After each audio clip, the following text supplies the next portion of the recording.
Muy buenos días, santos hermanos, que Dios Todopoderoso les bendiga. Les damos la bienvenida hoy a la iglesia. Esperamos de todo corazón que estén bien, que estén todos en familia muy bendecidos.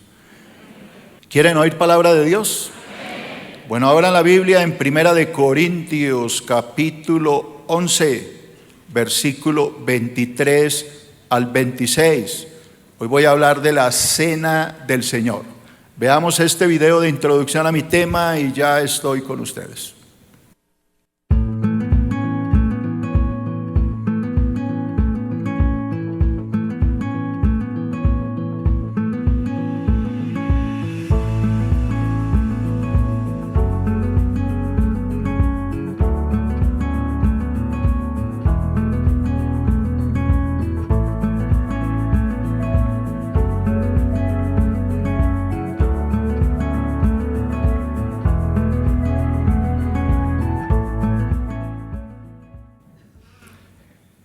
Leemos la palabra 1 Corintios, capítulo 11, versículo 23 al 26.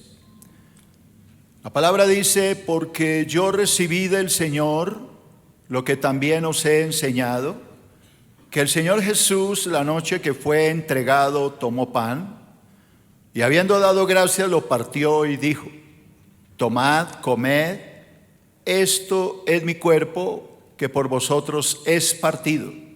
Haced esto en memoria de mí. Asimismo tomó también la copa después de haber cenado, diciendo: esta copa es el nuevo pacto en mi sangre. Haced esto todas las veces que la bebiereis en memoria de mí. Así pues, todas las veces que comieres este pan y bebieres esta copa, la muerte del Señor anunciáis hasta que Él venga. Oremos. Padre, damos gracias en el nombre de Cristo por esta palabra. Oro para que esta palabra sea de bendición para la iglesia, que este tema que voy a compartir hoy edifique al pueblo de Cristo. No solo los que están hoy aquí, sino a los que nos ven en las casas a través de la internet. En el nombre de Cristo Jesús. Y la iglesia dice: amén. Bueno, el tema que quiero compartir con ustedes hoy es el tema de la cena del Señor. La pregunta es: ¿soy digno de poder participar de la cena del Señor? Esa es una pregunta que voy a resolver a lo largo de este estudio. Para poder entrar en este tema de la cena del Señor es importante ir al pasado. Exactamente, vayan anotando citas a Éxodo capítulo 12, eso no está en mi estudio, así que no se preocupen. En Éxodo capítulo 12 vemos la festividad más importante que hay en el pueblo de Israel, la festividad sagrada que es la Pascua. Allá en Éxodo 12 vemos cómo Dios libera al pueblo judío de la esclavitud. Un pueblo que llevaba en Egipto 430 años, de los cuales los últimos fueron difíciles tiempos de esclavitud para el pueblo judío. Ustedes conocen la historia, los que han leído el libro del Éxodo, saben que el faraón tenía al pueblo judío esclavizado, creando o fabricando ladrillos, que era una mezcla de barro y paja, y tenían que hacerlos pisando esto con sus pies. Luego le daban la forma con un molde y lo ponían a secar. Esta era la forma en que se hacían los ladrillos en esa época. Así que todo el pueblo judío era esclavo del faraón de Egipto. Pero Dios en su misericordia los liberó. Envió un libertador llamado, Moisés. Este Moisés fue con el propósito de sacar al pueblo y llevarlo a la tierra prometida, a la tierra de Canaán, una tierra que quedaba al norte de Egipto. Ahí frente al mar Mediterráneo era la tierra de la promesa. Así que Dios, para liberar al pueblo, no fue tan fácil. Tuvo que enviar 10 plagas sobre Egipto para ablandar al faraón, que era supremamente orgulloso, que se creía Dios. Por eso Dios tuvo que tratar con él. La última plaga fue la peor y la más dura, y con esta 10ª plaga el faraón liberó al pueblo judío. Ese día Dios le ordenó a los judíos que sacrificaran un cordero, que tomaran la sangre del cordero y pintaran los postes de sus casas y el dintel, porque él pasaría esa noche y donde él viera la sangre pasaría de largo. Eso significa la palabra Pascua, que viene del hebreo Pesach, que significa pasar de largo. Que cuando Dios viera la sangre pasaría de largo y no moriría nadie en esa casa. Pero que si él no veía la sangre, entraría y todo primogénito, primer hijo de la casa, moriría. Exactamente eso sucedió esa noche. Dios pasó con el ángel destructor y todos los judíos fueron guardados por la sangre del cordero. Pero donde no había sangre, es decir, en las casas de los egipcios, todo primogénito murió. Su hijo mayor, todo primogénito moría porque no había aplicado la sangre. Así que ese día de la Pascua, Jesús se reúne con sus discípulos. Estaba a punto de ir a la cruz. Recuerden que Juan el Bautista, cuando vio a Jesús, dijo: he ahí el Cordero de Dios que quita el pecado del mundo. Así que Cristo sabía que él iba a morir por los pecados de la humanidad. Isaías 53, y tome nota allá, Salmo capítulo 22. Él sabía que tenía que derramar su sangre para poder lavar y limpiar el pecado del mundo. Así que Cristo, ese día delante de los discípulos, preparó la última cena. Se reunieron en un lugar específico y ahí Cristo tomó el pan y lo partió delante de sus discípulos. Ya había salido el traidor Judas, habían 11, y delante de esos 11 él parte el pan y les dice: este pan representa mi cuerpo, que será molido para el perdón de todos los pecados. Comieron el pan todos, cenaron, y cuando terminó la cena tomó la copa donde estaba el fruto de la vid, el vino, y dijo: esta copa representa mi sangre, que será derramada por todos ustedes para el perdón de los pecados. Hagan esto siempre en memoria de mí. Así que ese día Cristo se comparó con los corderos que Israel sacrificó 1450 años antes, en tiempos de Moisés. Cristo dijo: yo soy el cordero que voy a morir por ustedes, que voy a dar mi vida en la cruz. Ese día Cristo tomó estos símbolos del pan y del vino para demostrar lo que significa realmente su sacrificio en la cruz. De eso quiero hablar, si ustedes me lo permiten. Entonces, sin más preámbulos, comencemos. Primer punto: la institución de la cena del Señor. Primero, la cena del Señor fue instituida como una figura de la obra redentora de Cristo en la cruz. Vuelvo a repetir, la cena del Señor fue instituida, fue ordenada como una figura de la obra que Cristo haría en la cruz para nuestra redención, para salvarnos, para perdonarnos. Versículo 23 al 25.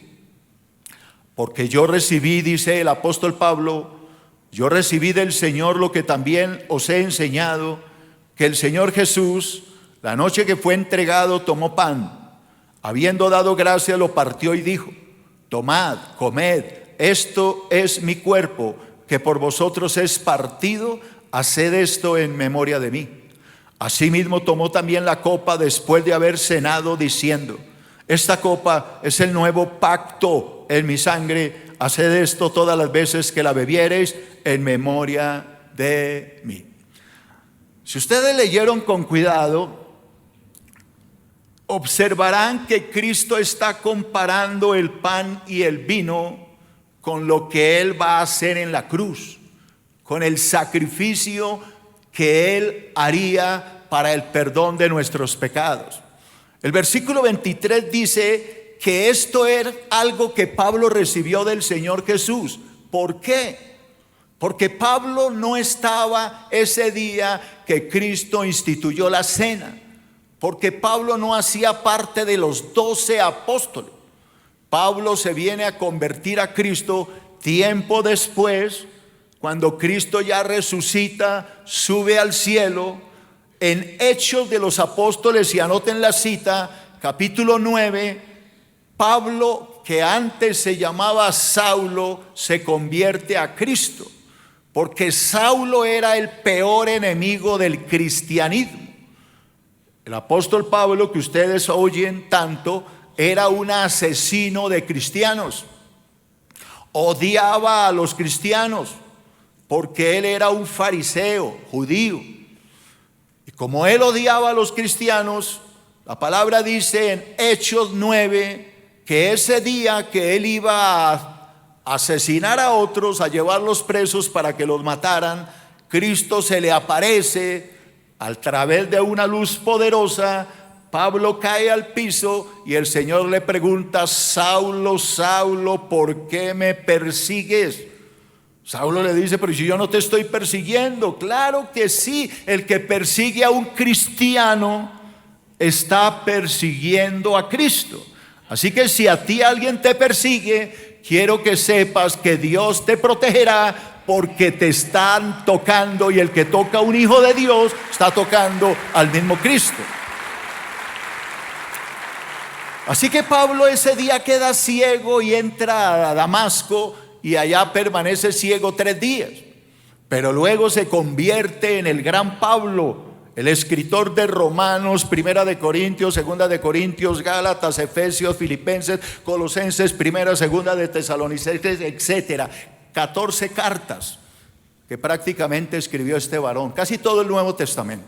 Por eso él dice: yo recibí esto del Señor, la orden de lo que les voy a enseñar hoy yo, porque yo recibí del Señor lo que también les estoy enseñando. Dice que el Señor Jesús, la noche que fue entregado, ojo, la noche que fue ¿qué?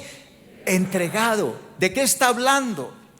Ese día que el Señor toma la cena con sus discípulos allá en este aposento alto, el Señor sale de ahí. Bueno, primero cenan, ya les dije, toman el vino, luego cantan un himno y luego salen al monte de Getsemaní.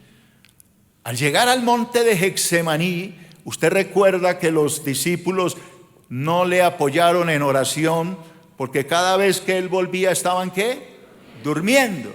Así que ese día Jesús iba a ser entregado. ¿Por qué? Porque mientras Cristo está participando de la cena, el traidor lo está vendiendo por 30 monedas de plata. Así que ese día en el huerto, cuando Jesús está orando y diciéndole: Padre, si es posible, pasa de mí esta copa sin que yo la beba, pero si no es posible, entonces que se haga tu voluntad. Todos están durmiendo porque no podían apoyarlo. Cristo estaba solo. De repente Jesús les dice: despiértense, ya se acerca el que me entrega. Llega Judas, le saluda de beso y lo traiciona. Y Jesús le dice: con un beso entregas al Hijo del Hombre. Y ustedes conocen el resto de la historia. Así que por eso Pablo dice que ese día que Cristo fue entregado, Él tomó pan y les dijo: este pan representa mi cuerpo, que en un momento va a ser molido. va a ser partido. Hay que recordar que los huesos de Cristo no fueron partidos, pero su carne fue destruida. La palabra dice que lo azotaron hasta donde no más, que le pegaron con vara, que lo coronaron de espinas. Los que no saben, un látigo romano era hecho de cuero, primero una caña para cogerlo, tiras de cuero y en la punta le amarraban pedazos de hueso para que cuando le azotaran el hueso se clavara a la carne y cuando alaran le arrancaran pedazos de carne. Así fue la crucifixión de Cristo. Por eso la palabra dice que Cristo fue entregado para que cumpliera este símil, esta comparación del pan y el vino. Entonces él dice, este pan que yo parto es un símbolo de lo que van a hacer conmigo en un momento. Van a partir completamente mi carne. Y luego cuando toma la copa llena de jugo de uva de la vid, vino, el Señor dice, esta copa representa mi sangre, la sangre que yo derramaré para el perdón de los pecados. Así que por eso es que yo les dije en mi primer punto, proyéctamelo, que la cena del Señor fue instituida como una figura de la obra redentora, salvadora de Cristo en la cruz.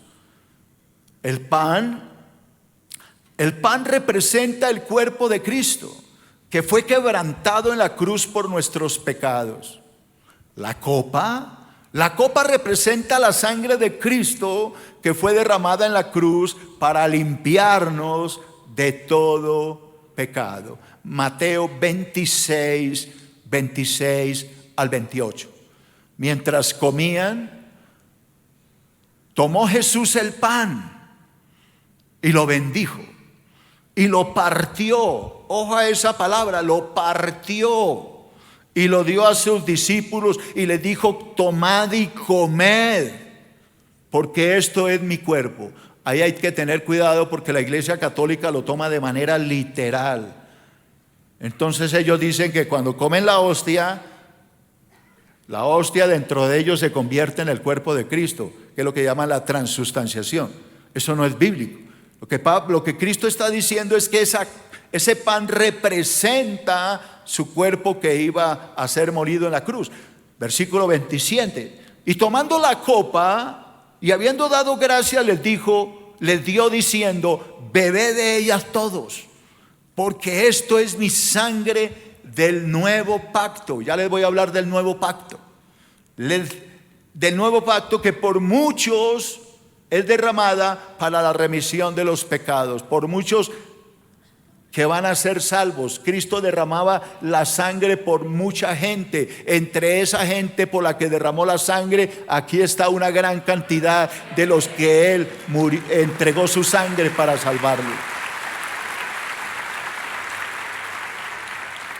Segundo, la cena del Señor fue instituida como una figura del nuevo pacto que Dios envió por medio de Cristo. El nuevo pacto, ¿de qué está hablando la palabra? Versículo 25. Asimismo tomó también la copa después de haber cenado diciendo, esta copa es el nuevo pacto en mi sangre. Haced esto todas las veces que la bebiereis en memoria de mí. El nuevo pacto. ¿De qué está hablando la Biblia? Ustedes tienen en sus Biblias, al comienzo de su Biblia dice Antiguo Testamento. Pero cuando ustedes terminan en Malaquías y abren la última hoja, ahí dice Nuevo Testamento. Eso podría ser también Antiguo Pacto y Nuevo Pacto.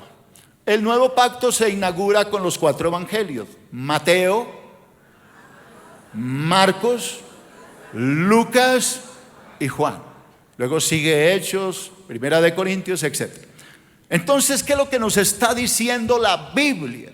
Lo que nos está diciendo es que antes había un pacto que Dios hizo no con nosotros, sino con el pueblo de Israel. Ese pacto era la ley, los 10 mandamientos. Y anote otra cita, Éxodo capítulo 20. Esos 10 mandamientos de Éxodo 20 y todo lo que está escrito en Levítico y en Deuteronomio, en total, anote para que no se le olvide, 613 mandamientos. Hacen parte de la ley de Dios. ¿Cuántos mandamientos? 613. De todos esos mandamientos, Dios le dijo al pueblo de Israel, pero porque esa cita sí se me está olvidando. Éxodo 19, versículo 5. Anótela, por favor. Que yo les doy muchos versículos que no están en mi estudio, pero anoten. ¿Qué les dijo Dios a Israel? Escúcheme. Ahora pues, dijo Dios al pueblo judío, si ustedes ya han oído a mi voz y guardan mi pacto, está hablando de la ley de Moisés, Éxodo 20. Si ustedes me obedecen y cumplen el pacto, la ley de Moisés, ustedes, estoy cambiando palabras a propósito, ustedes serán mi especial tesoro sobre todos los pueblos de la tierra. Ustedes serán para mí un reino de sacerdote y de gente santa. Ellos tenían que cumplir el pacto, la ley. Éxodo 20. Israel no lo cumplió. Es más, tan pronto les dijo esto, cuando Moisés bajó ya habían hecho un becerro para adorarlo. Becerro de oro. No lo cumplieron. Entonces diga, ese pacto no sirvió.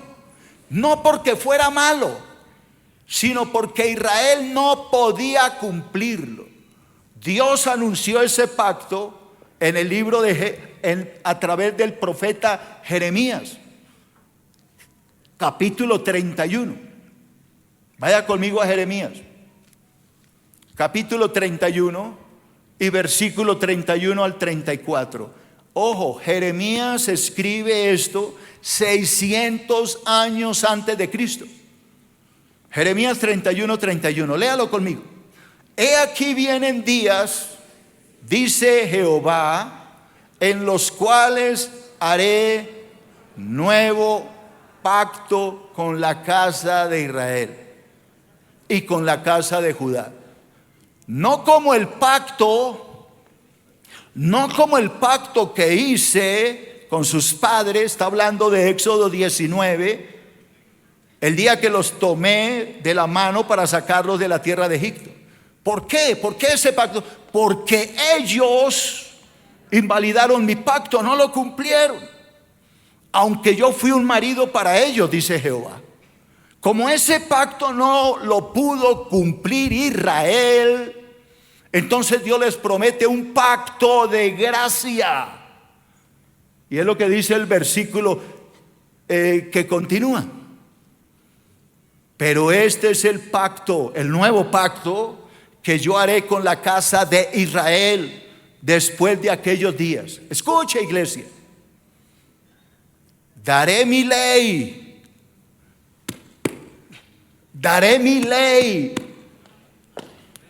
los mandamientos, pero no en una tabla de piedra, como se los escribía Moisés, Éxodo 20, sino que daré mi ley, ¿en dónde? En la mente. Y escribiré mi ley en el corazón. Y yo seré para Israel por Dios, y ellos serán mi pueblo. Y no enseñará ninguno a su prójimo, ni ninguno enseñará a su hermano diciendo conoce a Jehová, porque como voy a poner mi ley en su mente, todos me conocerán, desde el más pequeñito hasta el más grande, dice Jehová, porque perdonaré la maldad de ellos y no me acordaré de sus pecados. Qué hermoso, qué poderoso.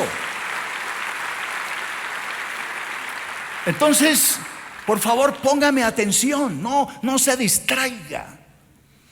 Entonces, como no pudieron cumplir la ley, Éxodo 20, como no pudieron cumplir lo que Dios quería, porque no podían, porque su carne los llevaba al pecado, Dios les dijo a través de Moisés: les voy a enviar un profeta. Les voy a enviar un profeta para que les diga lo que ustedes tienen que hacer. Ese profeta era Cristo. Profeta como yo les enviará Jehová, dijo Moisés. A ese profeta oigan. Vino Cristo. Era el profeta. Era el Mesías. Y él vino a decirles: arrepiéntanse, porque el reino de Dios se ha acercado a ustedes. Arrepiéntanse y crean en el evangelio. Crean, repita, crean. No tienen que cumplir, no tienen que hacer nada. Crean.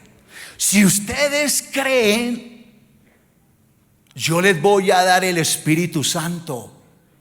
Yo voy a enviar al Consolador. Él estará con ustedes todos los días. Él les recordará todas las cosas. Él les recordará todo lo que les he enseñado. Él escribirá la ley de Dios en sus mentes. Él les dará el poder para que la cumplan. Por eso es que tú cumples la ley, porque dentro de ti está el Espíritu Santo. Como tú ya tienes el Espíritu Santo morando dentro de ti, Él ha escrito la ley en tu mente. Y por eso es que tú la memorizas. Y por eso es que tú te acuerdas de versículos. Y cuando tú vas a pecar, como que suena la campanita por dentro y te dice: no lo hagas. ¿Qué es lo que te está avisando que no lo hagas? El Espíritu Santo que habita en ti. Anote otra cita: Primera de Corintios 3:16, Primera de Corintios 6:19, Primera de Corintios capítulo 12. Todo eso habla de la presencia del Espíritu Santo. Entonces, hoy nosotros cumplimos la ley, porque Cristo dijo: yo no vine a terminar la ley ni a abrogarla, sino a cumplirla. Hoy la cumplimos porque tenemos un poder para poderla cumplir. La ley nunca se ha echado en tierra como algunos creen. No, lo que Dios nos ha dado es el poder para que podamos cumplir su santa ley por medio del poder del Espíritu Santo. Alábelo si entiende.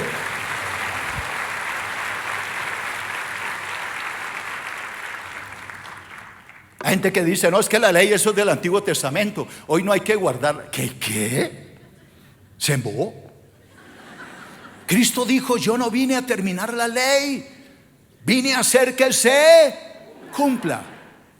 Pero como nadie la puede cumplir porque somos pecadores, porque tenemos una naturaleza caída, Dios nos ha dado el poder, Dios nos ha dado la capacidad de poderla cumplir. Les voy a dar una serie de citas que no está en mi estudio, pero para que les quede un estudio bien completo. Anote, hermano, porque le voy a dictar unas citas. Evangelio de San Juan,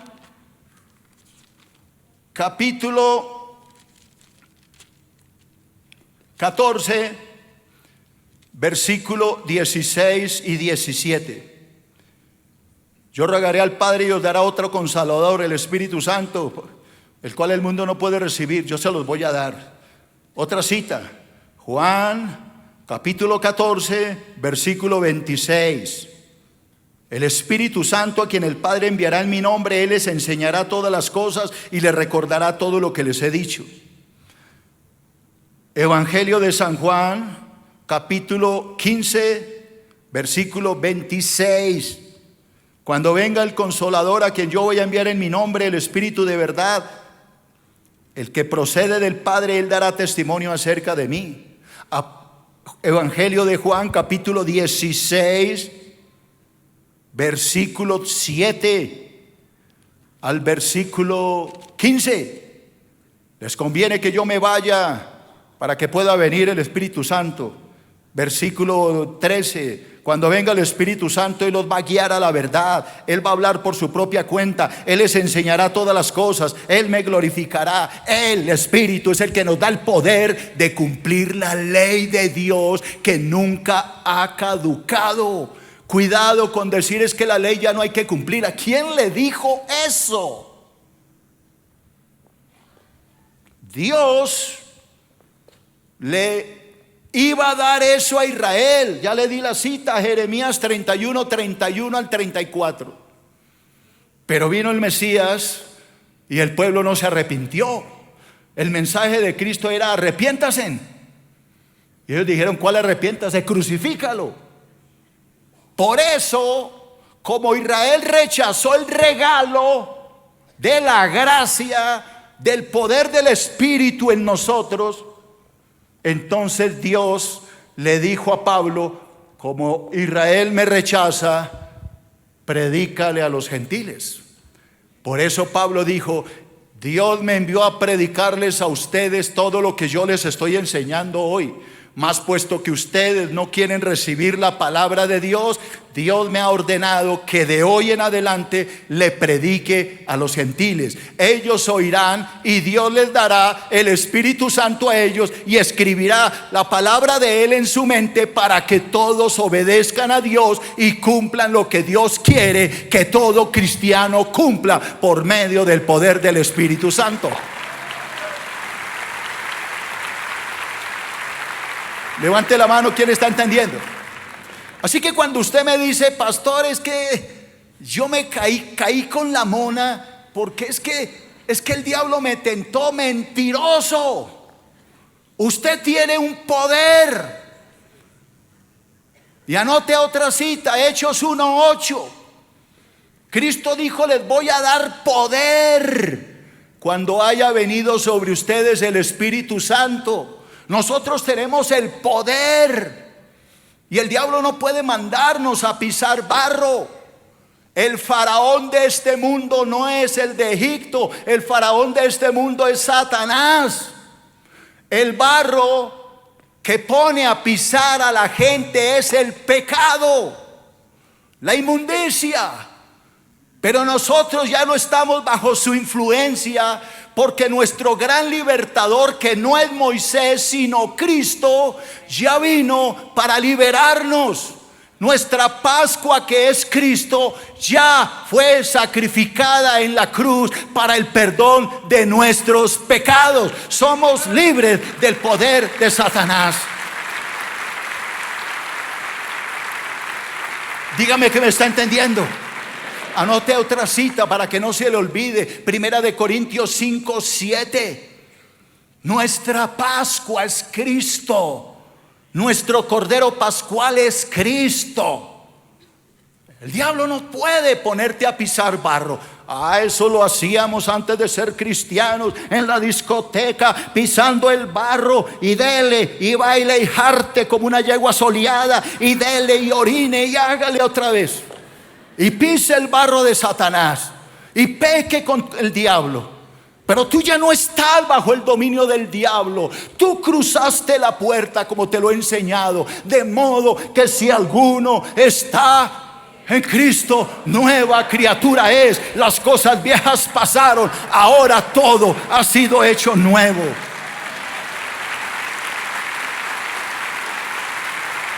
Diga amén.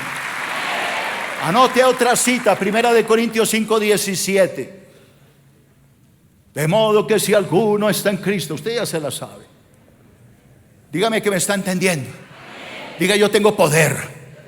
Pero dígalo con ganas, créalo. Diga: yo tengo poder para vencer esta carne, para que el diablo no me gobierne, Yo domino al diablo. No, el diablo no me domina a mí. Así que usted puede vivir la vida que Dios quiere. Israel la rechazó. Dios se la había mandado, ponme ese pensamiento, 600 años antes de Cristo. Dios había anunciado por medio del profeta Jeremías el pacto de gracia. ¿Para quién era ese pacto? Para Israel. Pero ellos lo rechazaron. Ahora, ¿quién está disfrutando el pacto? Nosotros. Como veo que de pronto no entendieron, proyéctame el pacto, se lo voy a volver a leer. Jeremías 31:31. He aquí vienen días, dice Jehová, en los cuales haré el nuevo pacto. Ojo, 600 años. Estaban en la ley. Dios anunció: haré ese pacto con la casa de Israel y con la casa de Judá. Pero no como el pacto que hice con sus padres, con Moisés. No, ese pacto no. El día que lo tomé para sacarlos de la tierra de Egipto. ¿Por qué? Porque ellos invalidaron mi pacto. Aunque yo fui un marido para ellos, dice Jehová. Pero este es el pacto, el nuevo pacto que yo voy a hacer con Israel. Después de aquellos días, dice Jehová, daré mi ley en sus mentes, la escribiré en su corazón. Yo seré para ellos por Dios, ellos serán para mí por pueblo. Ojo, no enseñará ninguno a su prójimo, ni ninguno a su hermano, diciendo: conoce al Señor, porque todos me conocerán. Desde el más pequeño de ellos hasta el más grande, dice Jehová, porque perdonaré la maldad de ellos y no me acordaré más de sus pecados. ¿Por qué no se iba a acordar Dios? Porque el versículo 23 dice que Dios escribiría esa ley en los corazones. ¿Por qué es que hoy vivimos vidas santas? Porque vamos a pecar y suena la campanita. No, eso no lo puedo hacer. ¿Quién le está avisando? ¿El pastor Abraham? No. El Espíritu Santo. Ya le di la cita. Todo lo que hace el Espíritu Santo, Juan 14, 15, 16. Él es el que nos recuerda todo. Él es la alarma. Las hermanas le llaman presentimiento. Tuve un presentimiento. ¿Cuál presentimiento, hermano? El Espíritu Santo le está hablando. Le voy a poner un ejemplo. Está en la oficina juiciosa la hermana, y de pronto llega un galán que llegó a la empresa y se le arrima ya a la muchacha. Porque es que yo ya ni estilo tengo, ya de lo viejo que soy. Y la mira. ¿Alguien reportó un fuego? He venido a apagarlo. Y la hermana: no, hermana, repréndelo, es el diablo. Entonces en ese momento la hermana se acuerda: verdad que yo soy casada, ¿no? Entonces le dice: a ver, fulano, yo le pido el favor que me respete. Yo soy una mujer casada, soy cristiana y amo profundamente a Dios. Con eso ese paisano tiene, el diablo sale corriendo. Resistid al diablo y huirá de vosotros.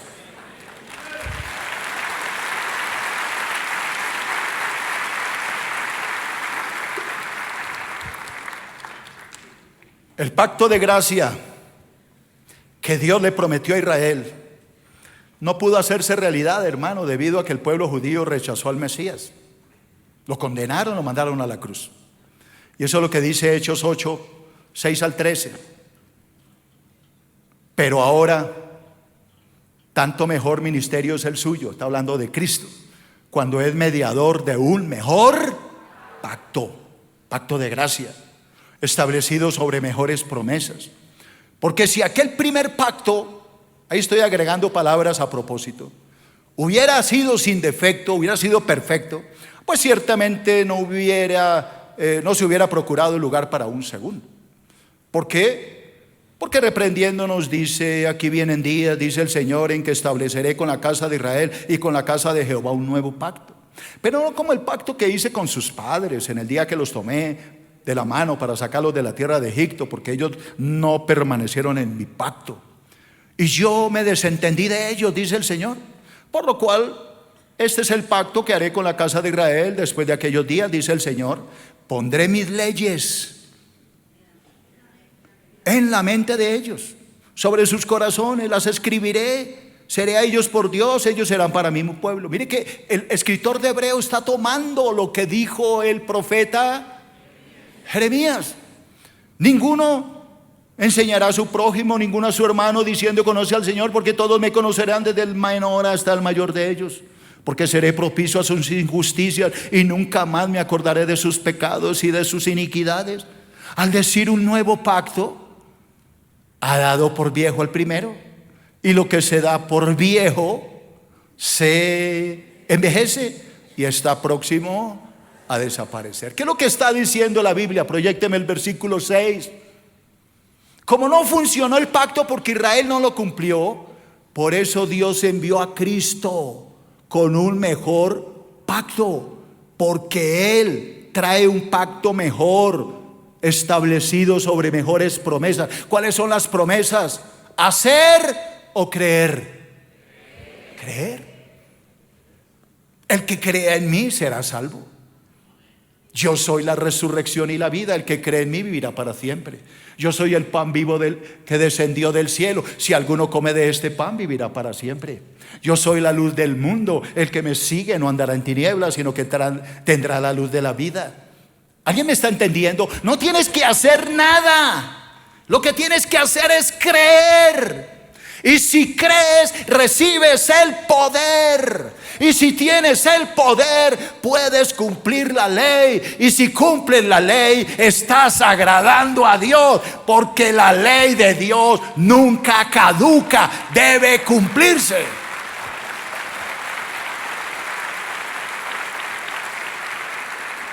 Así que, hermano, deje de sacar disculpas el viernes allá bebiendo. Hermano, son disculpas.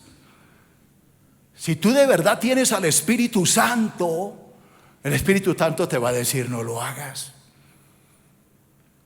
Cuando miras a una muchacha, inmediatamente el Espíritu Santo te está diciendo, ¿qué estás haciendo? Recuerda al santo Job. Esas sí me ayudan. Job 31, alguien ayúdeme. 31:1. Hice un pacto con mis ojos.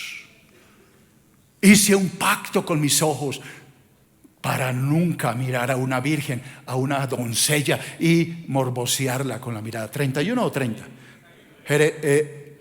Job 31:1. Hermano, el Espíritu Santo, cuando tú tienes al Espíritu Santo, tú vives una vida santa, porque el Espíritu Santo te guía. Diga amén. El pacto de gracia se hará realidad en la gran tribulación, cuando Israel reconozca a Cristo como el Hijo de Dios. Por ahora Israel está fuera de este pacto de gracia. ¿Por qué? Porque no creen en Cristo. Pero ellos van a creer en Cristo cuando Cristo regrese. La palabra lo anuncia. Anote otra cita, Apocalipsis 7. Esos 144,000 que serán sellados, y confírmeme esa cita porque también tengo duda. Esos 144,000 van a reconocer a Cristo y van a recibir al Espíritu Santo y van a estar bajo lo que hoy tenemos nosotros. La palabra lo dice en el libro de Zacarías, capítulo 14. También habla cuando ellos reconozcan a Cristo como el Mesías, entonces Dios les dará al Espíritu Santo. ¿Sí están bien las dos? Ok. Tercero, la cena del Señor fue instituida como una figura del regreso de Cristo. Maranata. ¿Han oído Maranata de mi hijo Abraham? ¡Qué palabra! ¡Qué canción! ¡Qué cosa tan hermosa! Cuando tú tomas la cena, estás recordando que Cristo viene. Y es lo que dice el versículo 26. Así pues, todas las veces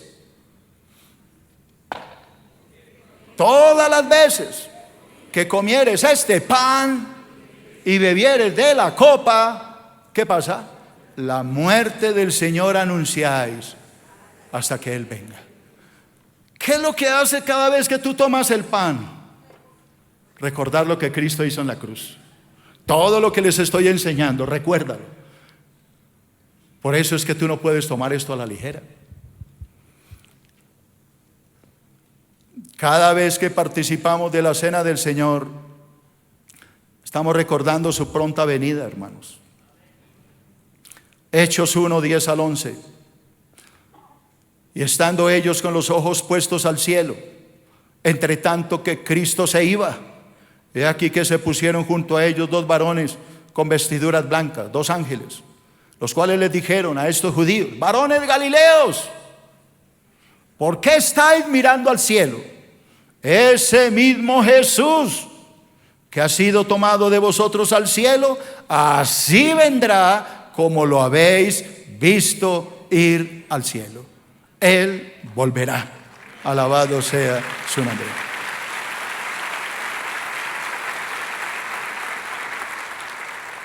Anote otra cita, se la voy a leer. Juan 14, 1 al 3. Cristo dijo: no se turbe el corazón, crean en mí, que yo regresaré. Léalo usted en la casa. Segundo punto, número Romanos, tomando la cena del Señor indignamente.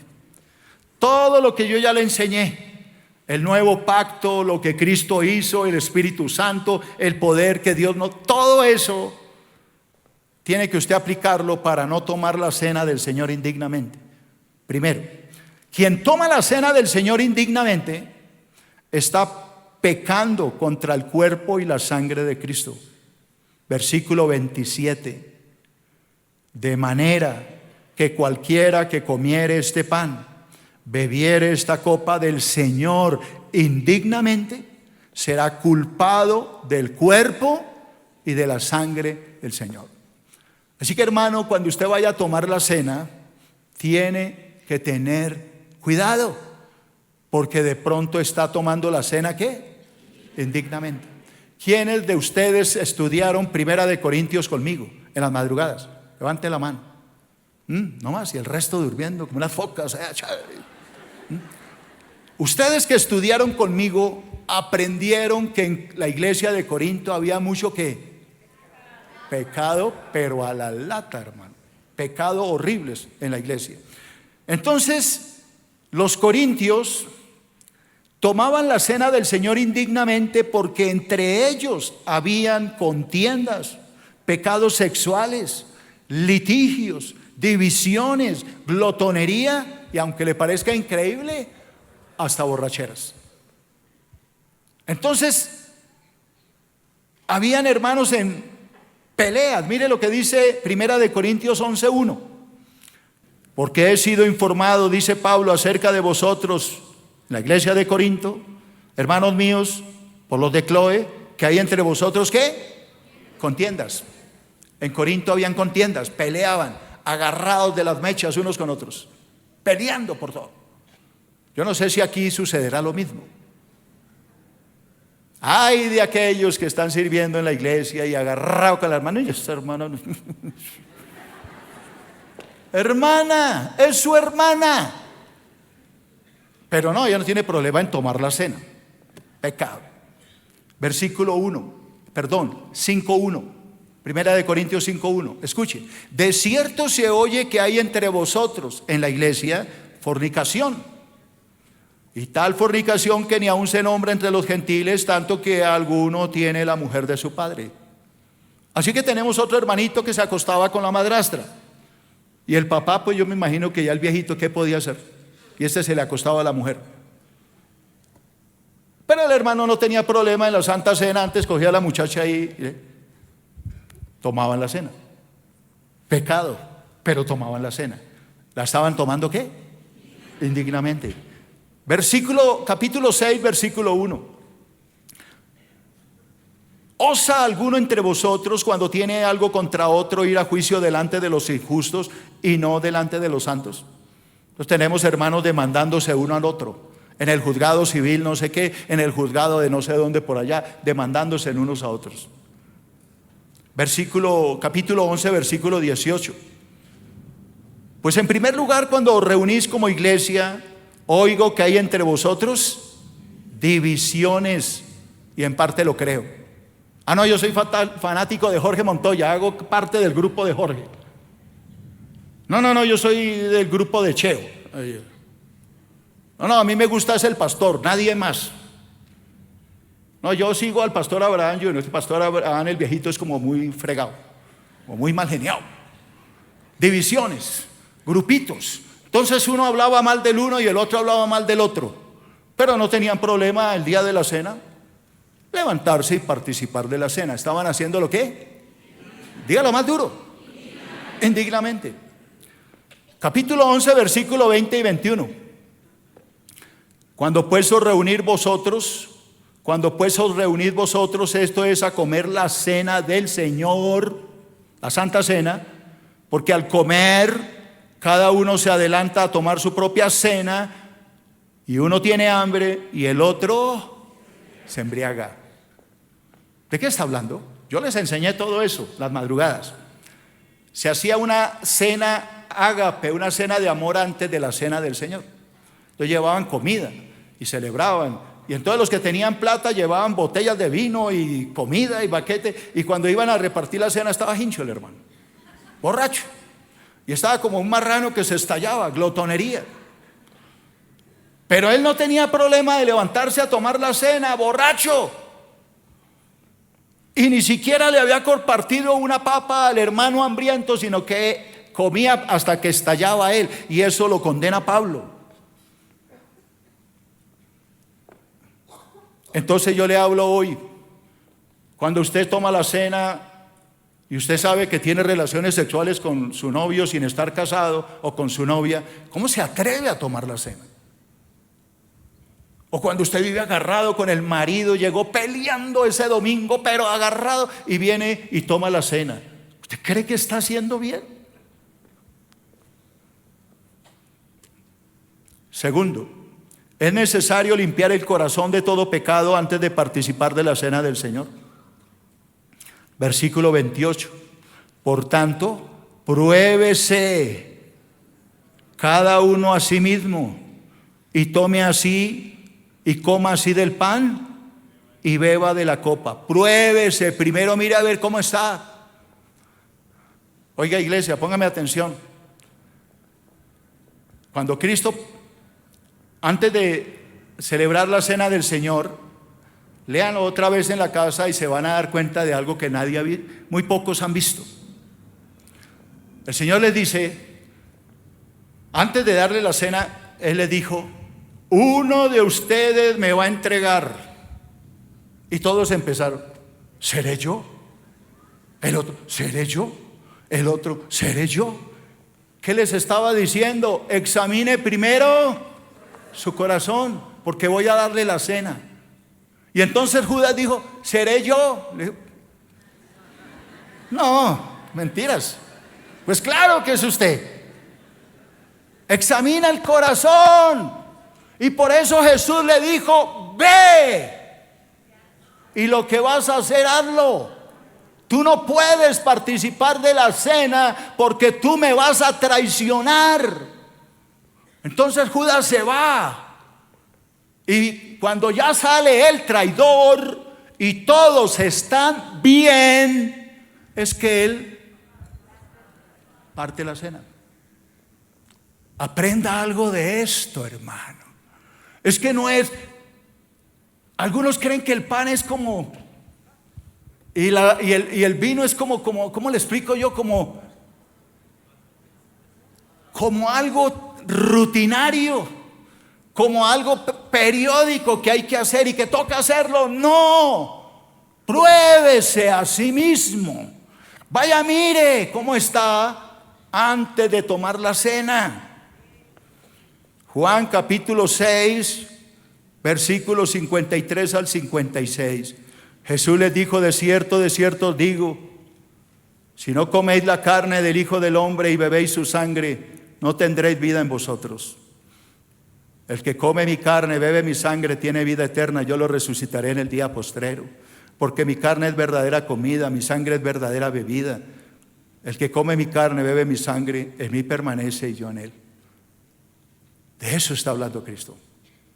Hermano, cuando usted toma la cena del Señor, eso es algo sagrado, santo, puro. Usted no lo puede pisotear. Tercero, Quien participa de la cena del Señor indignamente terminará comiendo su propio juicio. Alguien que dice, ese pastor es más exagerado, pero es que nadie es santo. El que se sienta libre de pecado que tire la primera piedra. No, yo voy a tomar la cena. Además la que me sacó la piedra fue mi mujer. Yo ya estoy bien. ¿Sí? Bueno, hermano, hágale, pero escuche, versículo 29 y 30.